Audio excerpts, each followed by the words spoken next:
ఇక ఢిల్లీకి రేవంత్ ఈసారి మంత్రివర్గ విస్తరణ పక్క.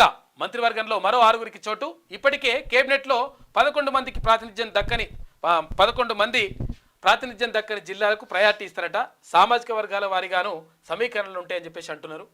ఇక మాలలతో పాటు మైనార్టీలకు ఒక ఛాన్సు, బీసీలకు మరో చోటు దక్కేనా, ఇక మరో 2 పదవులు ఖాళీగా ఉండే అవకాశం, కొంతమంది మంత్రులకు మారనున్న శాఖ. ఇలా మాలలు అంటే ఇంకా వివేకే గుర్తుకొస్తాడు నాకైతే. ఎందుకంటే డబ్బులు పెట్టే కేపబిలిటీ ఉంది కాబట్టి ఎవరైతే ఎక్కువ డబ్బులని కాదు కానీ మద్దతు ఎక్కువగా ఉంటుందో వాళ్ళకి మద్దతు ధర ఉంటది మంత్రులలో. సామాజిక కోణం ఏడుందన్న కాంగ్రెస్ లో అంటే వివేక్ పోతుంది కొంతవరకు, అంటే సాఫ్ట్ కార్నర్ వివేక్ అట్లేం లేదు. నిజంగా సామాజిక కోణం ఉంటే వివేక్ కుటుంబానికి 3 టికెట్లు వచ్చేదా చూడాలి. చూసుకుంటే మరి సామాజిక వర్గానికి అద్దంకి దయాకర్ అంత కష్టపడ్డ కాంగ్రెస్ అన్యాయం జరిగింది కదా. ఇప్పటి వరకు ఆయనకి ఏం కేటాయించలేదు. ముఖ్యమంత్రి గారు అదే పెద్ద టికెట్ అద్దంకి దయాకర్ అన్న మంచి, అంటే దాని తెలంగాణ ఉద్యమకారుడు, తర్వాత సామాజికవేత్త, తర్వాత సమాజంలో జరుగుతున్న 10 సంవత్సరాలు పార్టీని అవగాహన ఉన్నటువంటి వ్యక్తి.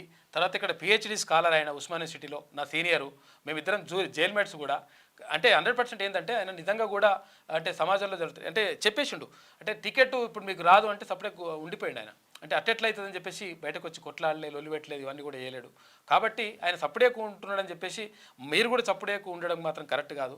ఎందుకంటే 100% ఆయనకు అంటే ఆల్రెడీ ఎమ్మెల్యే అయిపోతుండేనేమో, తర్వాత ఇంకేం జరుగుతుండో ఏం జరుగుతుండో పక్క పెట్టేస్తే 100% ఆయనకు ఒక సముచితమైనటువంటి గౌరవాన్ని, సముచితమైనటువంటి స్థానాన్ని కల్పించాల్సినటువంటి బాధ్యత ముఖ్యమంత్రి గారి పైన, తర్వాత ప్రభుత్వం పైన 100% ఉన్నది.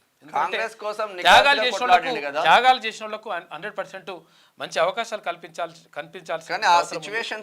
కల్పిస్తారని చెప్పేసి అందరూ అనుకుంటున్నారు. మరి ఎవరి ఒత్తిళ్లకు తలొగ్గుతురో అర్థమైతలేదు కానీ ఆయనకి ఇంకా ఎటువంటిది కూడా ప్రకటించలేదు. తలొగ్గుతున్నారు, ఇంకేముంటది. తెలంగాణ ముఖ్యమంత్రి రేవంత్ రెడ్డి మరోసారి ఢిల్లీ బాట పట్టారు. ఈ నేపథ్యంలో తెలంగాణ మంత్రివర్గ విస్తరణ అంశం మరోసారి తెరపైకి వచ్చింది. నిజానికి సీఎం రేవంత్ రెడ్డి ఢిల్లీ వెళ్ళిన ప్రతిసారి తెలంగాణ మంత్రివర్గ విస్తరణ అంశమే ప్రధాన అంశంగా మారుతోంది. కానీ అయితే ఇప్పుడు జరుగుతలేదు. మరి ఇప్పుడు జరుగుతుందేమో చూడాలి. మహారాష్ట్ర అయిపోయింది, జార్ఖండ్ అయిపోయింది, ఇప్పుడన్నా చేస్తారా చేయరా చూడాలి. మరి ఎవరికి ఇస్తారో చూడాలి. క్యూ న్యూస్ ఛానల్లో పనిచేయటకు అనుభవం గల సీనియర్ వీడియో ఎడిటర్స్ కావాలను సంప్రదించవలసిన నెంబర్ 8688926084. qnews@gmail.com ను సంప్రదించండి. లైక్ చేయండి.